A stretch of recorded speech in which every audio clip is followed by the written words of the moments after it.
এই গরিব ছোট্ট ছেলেটি একদিন একটা এলিয়েনের বাচ্চা পেয়ে যায়, আর ওই এলিয়েনের বাচ্চাটির কাছে অনেক সুপার পাওয়ার ছিল। ছোট্ট এলিয়েনটার সাহায্যে ছেলেটাও বিভিন্ন ধরনের কাজ করিয়ে নিত। ক্লাসে দুষ্টু ছেলেদেরকে শায়েস্তা করা কিংবা পরীক্ষার হলে নকল করা, ছেলেটা এমন সব অদ্ভুত অদ্ভুত কর্মকাণ্ড এলিয়েনের পাওয়ারের সাহায্যে করতে থাকে। পুরো গল্প জুড়ে হাসতে হাসতে আপনার অবস্থা একদম খারাপ হয়ে যাবে। তো চলুন গল্পটি শুরু করা যাক। গল্পের শুরুতেই আমাদেরকে চীনের বিশাল নামকরা একটা প্রাইভেট স্কুল দেখানো হয়, যেখানে সব বড়লোকের ছেলে মেয়েরা পড়াশোনা করে। কিন্তু এখানে ডিকি নামের একটা ছেলে গায়ে ময়লা এবং ছেঁড়া জুতা নিয়ে স্কুলে প্রবেশ করে। আর ঠিক তখন তাদের ক্লাস টিচার চাও এসে ডিকির এই ময়লা শরীর দেখে তাকে গরিব বলে গালমন্দ করতে শুরু করে। আর ঠিক তখনই ওখানে একজন ম্যাম এসে তাকে এই যাত্রায় বাঁচিয়ে নেয়। ম্যাম তার পকেট থেকে একটা রুমাল বের করে তার ময়লাগুলো পরিষ্কার করতে করতে জিজ্ঞেস করে, তোমার বাড়িতে কে কে আছে? ডিকি তখন বলে, আমি আর আমার বাবা ছাড়া আর এই পৃথিবীতে কেউ নেই, মা অনেক আগেই মারা গিয়েছে। তখন ম্যাম তাকে বলে, তোমার বাবাকে স্কুলে এসে আমার সাথে দেখা করার জন্য। কিন্তু ডিকি বলে, ম্যাম আমার বাবা একজন দিনমজুরের কাজ করে, সে আসলে খুব বেশি সময় পায় না। তখন ম্যাম বলে, যখন সময় পাবে তখন না হয় দেখা করতে বলিও। এরপর সে দৌড়ে ক্লাসরুমে চলে যায়। ক্লাসে স্যার যখন পড়াচ্ছিল তখন তার হাত থেকে একটা কলম পড়ে যায়। ডিকি কলমটা উঠিয়ে দিতে গেলে স্যার তখন তাচ্ছিল্য করে বলতে থাকে, তুই নোংরা হাতে আমার কলম ধরেছিস, নিচে ফেলোটা। আর এরপর সে রুমাল দিয়ে কলমটি তুলে নেয়। সে গরিব বলে সব সময় তার স্যার তাকে ছোট করে দেখে। ক্লাসের ব্রেক টাইমে জনি নামের সবচেয়ে বড়লোকের ছেলেটি একটা খেলনা রোবট নিয়ে এসেছিল। সে সবাইকে এই খেলনাটি দেখিয়ে বলতে থাকে, আমার বাবা এটা আমেরিকা থেকে এনেছে, সারা পৃথিবীতে এরকম দুইটা খেলনা রয়েছে, একটা আমেরিকার প্রেসিডেন্টের মেয়ের কাছে আছে আর একটা আমার কাছে আছে। বুঝতে পারছেন ছেলেটা পিচ্ছি হইলো ফাপড়বাজিতে সেরা। যাই হোক, ডিকি যখন ওই খেলনা রোবটটি দেখতে যায় তখন জনি তাকে ধাক্কা দিয়ে ফেলে দেয়। সে তাকে খেলনাটি ধরা তো দূরের কথা দেখতেও দেয় না। আসলে জনি ছিল খুবই দুষ্ট একটা ছেলে। সে অন্যান্য স্টুডেন্টদেরকে খুবই জ্বালাতন করত। মেগি নামের নাদুস নুদুস একটা মেয়েকে দেখে সে তার মোটা শরীরের কারণে হাসাহাসি করতে থাকে। তখন ডিকি এসে তাদের সবাইকে বাধা দেয়। মেয়েটি তখন ওখান থেকে কান্না করে চলে যায়। একটু পরে দেখা যায় যে সমস্ত বাচ্চারা স্কুল মাঠে খেলা করছে, কিন্তু ডিকি আর ম্যাগি তারা দুজন চুপচাপ দাঁড়িয়ে রয়েছে। আসলে তাদের দুজনেরই খেলার জন্য ভালো কেটস ছিল না। ম্যাগি ডিকিকে জিজ্ঞেস করে, তোমার জুতা তো ছিঁড়ে গিয়েছে, তুমি নতুন জুতা কবে কিনবে? ডিকি তখন বলে, আসলে আমরা তো অনেক গরিব, বাবা তো আমাকে নতুন জুতো কিনে দিতে পারে না, তবে আমার বাবা সব সময় মানুষের ফেলে দেওয়া জুতো কুড়িয়ে এনে দেয়। অন্যদিকে দেখা যায় যে আসলে ডিকির বাবা একটা কনস্ট্রাকশন সাইটে দিনমজুরের কাজ করে। ওখান থেকে সে যতটুকুন টাকা পায় সেটা দিয়ে কোনো মতে সংসার খরচ চালিয়ে তার ছেলেকে স্কুলের পড়াশোনা করায়। একটু বয়স হওয়ার কারণে সে ওখানকার অনেক ভারী কাজগুলো করতে পারছিল না, তাই তার বস তাকে কাজ থেকে বের করে দিতে চায়। কিন্তু সে তার বসের কাছে অনেক কাকুতি মিনতি করে এইবারের মতো কাজ করার সুযোগ পায়। তার বস তাকে বলে, তোমাকে কতবার বলেছি তোমার ছেলেকে অত টাকা দিয়ে প্রাইভেট স্কুলে পড়াতে হবে না। তখন সে বলে, আমি চাই আমার ছেলে পড়াশোনা করে মানুষের মতো মানুষ হোক, তাই তো আমি অনেক বেশি পরিশ্রম করছি। তারপর সে সারাদিন কাজ করে তার ছেলের জন্য একটা পুরাতন ফ্যান কিনে নিয়ে যায়, কেননা তারা যে বাড়িতে থাকতো ওখানে প্রচণ্ড গরম থাকার কারণে ডিকি পড়াশোনা করতে পারতো না। তার বাবা যখন ফ্যান নিয়ে রুমে প্রবেশ করে সে ওটা দেখেই অনেক বেশি খুশি হয়ে যায়। যখন তার বাবা ফ্যানের লাইন দিয়ে সুইচ অন করে আর এর কিছুক্ষণ পরেই সেটা বন্ধ হয়ে যায়, তখন বাপ বেটা দুজনেরই অনেক বেশি মন খারাপ হয়ে যায়। প্রচণ্ড গরমে হাত পাখার বাতাসে ডিকি পড়াশোনা করতে থাকে, আর তার বাবা তার জন্য খাবার বানিয়ে দেয়। খাবার খেতে খেতে সে তার বাবাকে বলে তাকে একটা নতুন জুতো কিনে দেওয়ার জন্য। তখন তার বাবা বলে, কালকে অবশ্যই তোমাকে এক জোড়া নতুন জুতা কিনে দেব। এরপর বাবা ছেলে অনেক বেশি মজা করতে করতে সেই ভাঙা ঘরের ভিতর শান্তিতে ঘুমিয়ে পড়ে। পরদিন সকালবেলা তারা বাপ বেটা রাস্তার পাশে বসে টিভিতে কার্টুন দেখছিল। একটু পরে তার বাবা খেয়াল করে যে ডিকি তার পাশে নেই। অনেক খোঁজাখুঁজির পর তার বাবা দেখে যে একটা দোকানে ডিকি তার সেই স্কুলের খেলনা রোবটের মতো একটা রোবট নেড়ে চেড়ে দেখছে। আর তার বাবা তখন তাকে ওখান থেকে নিয়ে আসতে চায়, কিন্তু সে তখন ওই খেলনাটা নেয়ার জন্য অনেক বেশি জিদ করতে থাকে। আসলে তার বাবার কাছে কোনো টাকা পয়সা ছিল না, কিন্তু ডিকি এই খেলনাটি নিতেই চাচ্ছিল। সেজন্য কোনো উপায় না পেয়ে সে তখন ডিকিকে মাইর দেয়। ডিকি তখন কাঁদতে কাঁদতে বাইরে বের হয়ে আসে, আর তখনই তার স্কুলের ম্যামের সাথে তার দেখা হয়ে যায়। তার ম্যাম সবকিছু শুনে তাকে বলতে থাকে বাবা মায়ের কথা সব সময় শুনতে হয়, না হলে বাবা মা অনেক বেশি কষ্ট পায়। এরপর সে তার বাবার সাথে বাড়ির উদ্দেশ্যে রওনা হয়, কিন্তু আসার সময় সে অভিমান করে তার বাবার হাতটাও ধরে না। ওই দিন রাতের বেলা তার বাবা একটা ডাস্টবিনের কাছে আসে মানুষের ফেলে দেয়া এক জোড়া জুতা খোঁজার জন্য।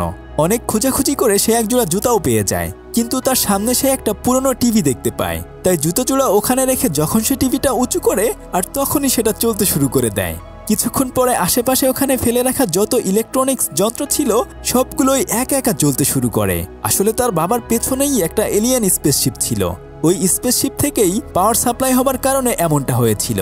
কিন্তু তার বাবা পেছনে ফিরে তাকানোর আগেই স্পেসশিপটা ওখান থেকে চলে যায়। তার বাবা তখন তার ছেলের জন্য সেই হারিয়ে যাওয়া জুতো জোড়া খুঁজতে থাকে, কিন্তু কোথাও সে আর ওটা খুঁজে পায় না। যাই হোক, সে ওখান থেকে ছোট্ট একটা বল নিয়ে বাসায় ফেরোতে সে ডিকিকে বলতে থাকে, দেখো আমি তোমার জন্য অনেক ভালো একটা খেলনা নিয়ে এসেছি। কিন্তু সে অভিমান করে সেটা আর খুলেও দেখে না। যখন তার বাবা চলে যায় এরপরেই সেই খেলনাটা দেখে অনেক বেশি খুশি হয়ে যায়। পরদিন সকালবেলা সে স্কুলে গিয়ে তার বান্ধবীকে খেলনাটা দেখায়, কিন্তু তার বান্ধবী এটা দেখে বলে এটা তো সাধারণ একটা বল। একটু পরে সেই শয়তান ছেলেগুলোর দল এসে তাকে বলতে থাকে, তোর বাবা নিশ্চয়ই ডাস্টবিন থেকে ময়লা কুড়িয়ে এনেছে, আর তোর বলের নাম কি রে? ডিকি তখন বলে, আমার বাবা আমার জন্য যা এনেছে এটাই অনেক বেশি, আমার এই বলটার নাম CJ7। এটা শুনে বাকি সবাই তখন তাকে নিয়ে হাসতে থাকে। কিছুক্ষণ পরে বিশাল দেহের একটা ছেলে এসে তাকে ধরে ছুঁড়ে ফেলে দেয়। আসলে জনি নামের ওই শয়তান ছেলেটা মোটা ছেলেটাকে একটা চকলেটের লোভ দেখিয়ে এই কাজ করিয়ে নেয়। অনেক দূরে পড়ে যাওয়ার কারণে গাছের সাথে বেঁধে তার জামা কাপড় একদমই ছিঁড়ে যায়। সে বাড়িতে ফিরে আসলে তার বাবা জিজ্ঞেস করতে থাকে কিভাবে তার জামা ছিঁড়ে গিয়েছে। সে তখন কিছু না বলে চুপচাপ করে বলটি হাতে নিয়ে দাঁড়িয়ে থাকে, কিন্তু কিছুক্ষণ পরেই বলটি নড়াচড়া শুরু করে।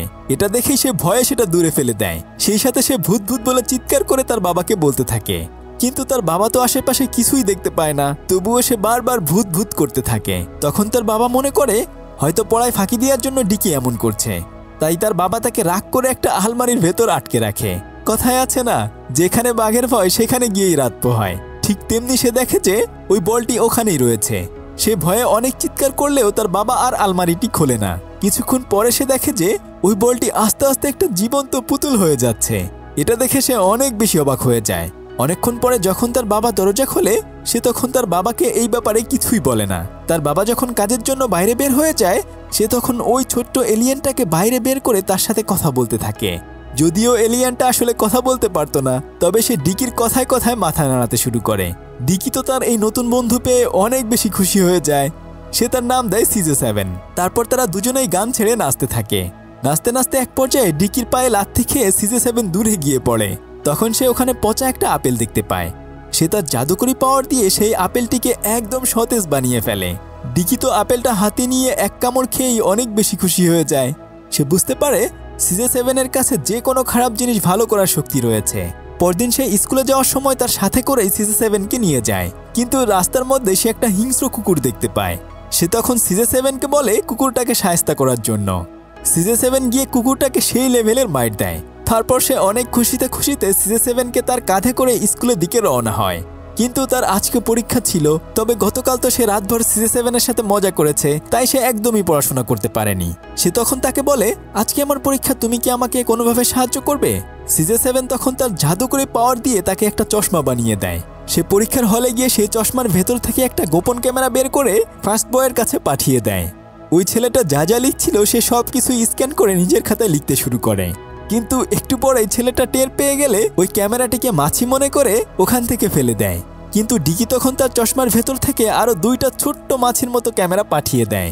ছেলেটি তখন মাছি মারার জন্য উঠে পড়ে লাগে। কিছুক্ষণ পরে একটা ক্যামেরা উঠতে উঠতে তাদের ক্লাস টিচারের মুখের উপরে পড়ে, আর তখনই ছেলেটা স্কেল দিয়ে সেটা মারতে গেলে টিচারের একটা চশমা ভেঙে যায়। আর একটু পরে আর একটা মেয়ে এসে তার পেন্সিল বক্স দিয়ে বাড়ি দিয়ে তার বাকি চশমাটাও ভেঙে দেয়, কেননা সেও একটা মাছি দেখতে পেয়েছিল। ডিকি এবার ভালোই পরীক্ষা দেয়। কিছুক্ষণ পরে টিচার তাদের মার্কস দিলে দেখা যায় যে ডিকি 100-তে 100 নাম্বার পেয়েছে। সে তো রেজাল্ট পেয়ে অনেক বেশি খুশি হয়ে যায়, কিন্তু তার শিক্ষক সন্দেহ করে তার চশমাটি দেখতে চায়। তখন সে চশমাটি ছুঁড়ে মারলে টিচারের চোখ মুখ একদম খারাপ হয়ে যায়, এমনকি দাঁতগুলো ভেঙে পড়ে যায়। একটু পরে তাদের স্কুলের বিভিন্ন ধরনের খেলার প্রতিযোগিতা ছিল, তাই সে CJ7কে বলে তার জন্য একটা জুতা বানিয়ে দিতে। এলিয়েনটি তখন তাকে একটা সুন্দর জুতা বানিয়ে দেয়। স্কুল মাঠে একজন পিটি টিচার বলছিল, আমার এই হাই জাম্প রেকর্ড কেউ কখনোই ভাঙতে পারেনি। আর তখনই ডিকি ওটার উপর দিয়ে উড়ে ওখানে চলে আসে। ছোট ছোট বাচ্চারা তখন বলে, স্যার ডিকি আপনার রেকর্ড ভেঙে দিয়েছে। স্যার তখন চেক করার জন্য ডিকিকে আবার লাফ দিতে বলে, কিন্তু সে আবার লাফ দিয়ে অনেক উপরে চলে যায়। যাই হোক, কিছুক্ষণ পরে রানিং মেশিনে দৌড়াতে গিয়ে সে সেটা ভেঙে ফেলে। এরপর সাঁতার প্রতিযোগিতায় সে সবার আগে সাঁতরে ফার্স্ট হয়ে যায়। ফুটবল খেলার মাঠে গিয়ে সে এমন জোরে বল কিক করে গোলবার ভেঙে একদম টুকরো টুকরো হয়ে যায়। কিন্তু কিছুক্ষণ পরে স্যারের সাথে তার ঝগড়া বেঁধে যায়। তার স্যার যখন তাকে কুংফু মার দিতে যায় সে তখন উল্টো স্যারকে নাস্তানাবুদ করে দেয়। আর তখনই তার ম্যাডাম ওখানে চলে আসে। সে এসে ডিকিকে বলতে থাকে বড়দের সাথে এমন করতে হয় না। তখন ডিকি বলে ম্যাডাম অনেক দেরি করে ফেলছেন। একটু পরে তাদের ক্লাস টিচার কয়েকজন পুলিশ নিয়ে আসে তাকে ধরার জন্য, কিন্তু সে তখন সবার চোখ ফাঁকি দিয়ে আকাশে চলে যায়। আর তখনই তার বাবা এসে তাকে বিছানা থেকে জাগিয়ে তোলে। আসলে সে এতক্ষণ ঘুমিয়ে ঘুমিয়ে সব কিছুই স্বপ্ন দেখছিল। তার বাবা তখন তাকে জলদি করে স্কুলে যেতে বলে। সে স্কুলে যাওয়ার আগে তার বাবাকে বলে বাবা দেখিও আজকে আমি 100 মার্কস নিয়ে আসব। সে হাসি খুশি মনে বাড়ি থেকে বের হয়। রাস্তায় গিয়েই সে ওই কুকুরটি দেখতে পায়। সে তখন CJ7কে কুকুরটিকে মারার জন্য বলে, বরং তখন দেখা যায় কুকুরটি তাকে আরো উল্টো মেরে একদম ভর্তা বানিয়ে দিয়েছে। তারপর সে স্কুলের ওয়াশরুমের ভেতরে গিয়ে এদিক সেদিক তাকিয়ে বলে তুমি আমাকে সেই জাদুকরি চশমাটা বানিয়ে দাও। এই বলে যখন সে হাত পাতে এলিয়েনটি তার হাতের উপর হাগু করে দেয়। সে মনে করে হয়তো এটাই তার পরীক্ষার হলে কাজে দিবে, কিন্তু পরীক্ষার টাইম শেষ হয়ে গেল আসলে কাজের কাজ কিছুই হয় না। সে তখন ওয়াশরুমে এসে এলিয়েনটিকে কমোডের ভেতর চুবাতে থাকে। তখন এলিয়েনটি অনেক বেশি রাগ করে তার উপর হাগুর গুলি ছুটতে থাকে। এই সিনটা দেখে হাসতে হাসতে আমি একদম শেষ হয়ে গেছি। এরপর স্কুলে সবাই মিলে তাকে পানি দিয়ে ধুয়ে পরিষ্কার করে দেয়। এই অপমান আর যন্ত্রণা সহ্য করতে না পেরে সে ওই এলিয়েনটিকে একটা ব্যাগের ভেতর ভরে ডাস্টবিনে ফেলে দেয়। কিন্তু এই 2 দিনে এলিয়েনের প্রতি তার একটা মায়া জন্মে গিয়েছিল, তাই সে তখন আবার ফেরত যায় তাকে ফিরিয়ে আনার জন্য। কিন্তু সে গিয়ে দেখে যে ডাস্টবিনের সমস্ত ময়লাগুলো ইতোমধ্যে নিয়ে গিয়েছে।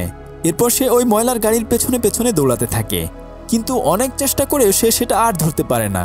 সে তখন কাঁদতে কাঁদতে তার বাড়িতে ফিরে আসে। তার বাবা তাকে জিজ্ঞেস করে কি হয়েছে।